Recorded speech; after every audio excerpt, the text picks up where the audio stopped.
Okay, so I have a really small amount of time, so I will quickly brief myself. My name is Dariusz Furman. I'm the founder of FunVenture. It's a mobile game development studio. We work at 8 person at the moment. We started as a single developer with almighty God idle clicker. It funded our company. At the moment, we are running one successful game, Minor Settlement. We are already live operating in for 1 year. It has really nice metrics, and we will still develop it. And we will talk about 3 different aspects of my development of my company. So the first key point that changed my game totally was App Store featuring is not a plan. So I created initially I created 3 different games, and none of them got featured. And everyone back then was trying to get a feature and earn millions here, right? But for me, that was not the case, so I had to switch a decision and started to work towards data. And here is how many games, actually applications, are created every week on the Google Play Store. So featuring is once per week, so you can have like really small chance to get featured with a not known application, right? So another one key point for me was don't be afraid of killing the project. Like we did a lot of games. It was we have to minimize the risk of failure of another project, but there is no a single possibility that every game will turn out to be successful. So we have to kill the project at the right moment, to not spend a lot of money, just make sure that like we are self-funded, so we have to save as much money as we can to develop better games, right? Every game is a different case, so there is no single KPI. It's like I will show right now. Those are the metrics from 2019, but it's really similar to right now. As you can see, we have on the left we have average retentions, right? And we have retentions per genre, right? At the moment, it shows that when we are comparing our data with all games and benchmarks, we are looking at the average of the market, right? And at the moment when we are operating the game, we can have lower retention, but in day 1, for example, but much better retention in long term. So the KPIs will together will be successful, right? But there is no such a thing like that we have to be, for example, day 1 40% to be successful. Like you can have 20% if you have day 10% retention, right? So this also correlates with RPU and RPPU because you can have like a higher conversion rate and a lower RPPU and still be really good in metrics. And A/B test every product change. It was something we have learned from failure. Almighty was initially really a successful game, but we didn't A/B test anything along our development process for the 3 years. And with every month we were getting lower KPIs. So at the end, it was no possibility to turn back, right? And take learnings from collected data. This is a really nice case. It's our data studio, and here you can see the starter pack that we had for $3 in the very first session of the game. And we have A/B tested the different configs of configuration of the in-app purchases. Like you can see here, we have a VIP offer that is our main goal to convert the players to the VIPs. So we tried to convert as early as we can to the VIP. So we introduced a VIP starter pack for $1, just to convert much better the people. So you can see how much conversion rate arose just by the single change. Here you can see the impact on the actual data when we introduce to the full rollout. So you can see like this is the FTP conversion in the first session. So you can see how it arose after the introducing of the new configurations, right? Okay, so here we have the game not the game development, but the company development pillar of my presentation.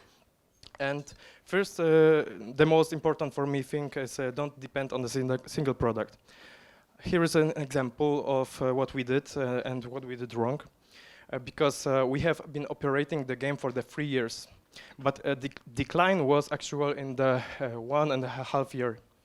And it was already too late to start developing another project because we had already a deadline with the money. At the moment, we are operating minor settlement. As you can see, we had a lot of games created during this period, and only minor settlement, only one game was successful. And we were really low in budget back then already. So here is a minor settlement, and we are already not making the same mistake, and we are already developing another project. But you know, minor settlement is still growing. Team scale doesn't equals performance. It's something that I've learned also in my past experience. You can see that we have created all those games within 1 or 2 devs. And this is something that at the moment we are 8 person, 3 devs and 4 artists, and we are creating 2 games. And this is because we are building tools along with the games. So we, for example, when we are creating a new game, we can implement the chat system really advanced with stickers, private messages, notifications, everything, just within, like, I don't know, 3 days or something like that. And another one is, built in-house competence. And this is something that we have to do because, for example, we have been operating minor settlements successfully. We are able to scale the game up, you know, but we didn't have, for example, the people dedicated to these tasks, and we had to partnership in the right moment with someone who actually have already the competence to do that and to run successful campaigns still. But there is a last point that choose the right partners at the right time. So we had already working game. We already was scaling successfully, but the problem we had was the budget. So we could grow only to certain amount of budget because we had returns on day 90. So for example, we have invested like, I don't know, $75,000, and we were self-funded. So we didn't have any more money to invest into another scale. So we partnership with Tilting Point, who take some part of the cake, of course, but they invest all their money. We had successful game, so the partnership was like win to win because we already had a successful product. We had just to align the vision, build the competence together, build a team up, and like be transparent and build the trust that they can operate our game the same as we did, right? And 5 point is cooperate in good faith because like business to business is all about win-to-win solutions. So, you know, like it's really important to choose the right partner and align the vision. This is the third pillar, my self-development that I have learned during the development of my company. It was the toughest task for me because, you know, like I'm a tough guy personally. So first was the form the culture of work from the start. It's because the people who join will align with our culture from the start. If the culture is not created, you know, really on the basic team, like we are a small team, Then building the culture of work when there is already 15-person team, it's much tougher because we have to change everything from the scratch, right? And if we are building the culture of work from the start, the people who will join us, they will align with our culture at the moment. So here is our culture of work. It's really, it's really important to not stress your people, and because stress is killing creativity. So we try to, be like a healthy environment. Don't stress anyone. Just, push up the creativity, and everything will be really good. Then delegate responsibility, not tasks. It's something really important as a founder and task manager, because, for example, I have one girl that we made one single meeting like 2 months ago, and I just delegated the responsibility to her to operate all the art for herself, right? Yeah. So I didn't get involved in art for 2 months already. So I was totally free of task management in the art department.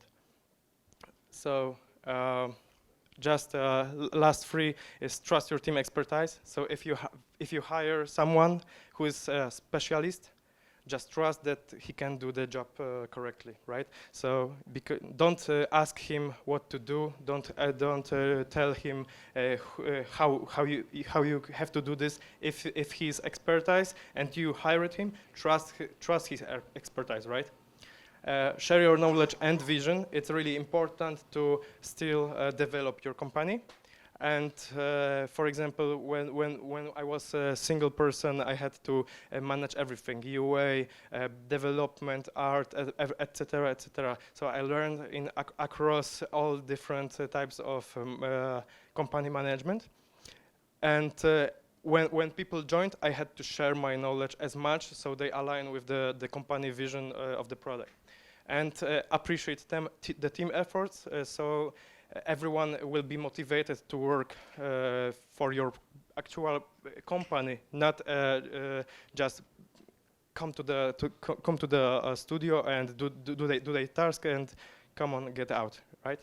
And be a good person, because you have to be a good person to cooperate with your team members. So team members will appreciate who you are and will be not willing so easily to exit from your company. It's really important if you are small and try to build a company from the scratch, right? Okay, and we are hiring, yeah. So thank you. Okay. I have finished.